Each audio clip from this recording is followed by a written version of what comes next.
పట్నంలా నీళ్ళ బాధలు ఎట్లుంటాయో ప్రత్యేకించి చెప్పక్కర్లేదు. దొరికిందే మహాప్రసాదం అన్నట్టు జాగ్రత్తగా చూసి వాడుకోవాలి. ఒక్కరోజు నల్ల రాలేదంటే కథం ఆగమే ఇక. ఎక్కడి పనులు అక్కడనే ఆగిపోతాయి.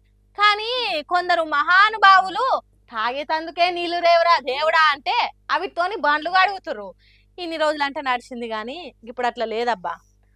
ఏమైతుంది పిల్ల, నువ్వు మరీ చెప్తావు అంటే గిది చూడుండ్రి. చూసిరు కదా జరిమానా ఎంత వేసిరో, దేనికి వేసిరో కూడా చూడు. సమజైందా ఏమైందో కథ?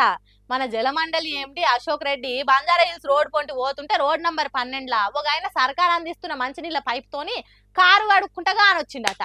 కథం ఇక ఎంబటే దగ్గరికి పోయి, మీరు చేస్తున్న పనిని అసలు తాగే నీళ్ళను ఇట్లా ఖరాబ్ చేసుడు పద్ధతేనా? తాగనీకి కూడా కొందరికి చక్కగా నీళ్ళు అందుతలేవు, అసోంటిది మీరు ఇట్లా నేలపాలు చేసుడు సరైన పని కాదు. మిమ్మల్ని చూసి అందరు ఇట్లనే చేస్తారు. ఇక చేసిన తప్పుకు జరిమానా కట్టు అని నోటీసు పంపి 10,000 ఫైన్ వేసిండు. ఇట్లా ఎవరైనా తాగే నీళ్ళను వేరే అవసరాలకు వాడితే అందరికి ఇదే శిక్ష అని సోషల్ మీడియాలో పెట్టిర్రు ఈ ముచ్చట. జరా చూసి వాడుకోర్రి. నీళ్ళ కరువు వస్తే ఆ బాధలు ఎట్లుంటాయో తెలిసిందేనా? ఏమంటున్నా, మామూలుగా బగ్గ పైసలు ఉన్నోళ్ళు వాళ్ళ ఇంట్లో చిన్న చిన్న కార్యాలు అయితేనే కోట్ల కోట్లు గుమ్మరిస్తారు. గసొంటిది లగ్గాలకు ఇంకెట్లా చేస్తారు? కానీ వాళ్ళ సంబరాల కోసం ఎంత చేసుకున్నా ఎవ్వరు గుర్తు పెట్టుకోరు. అదే దేవునికి విరాళం ఇస్తే అందరు మాట్లాడతారు.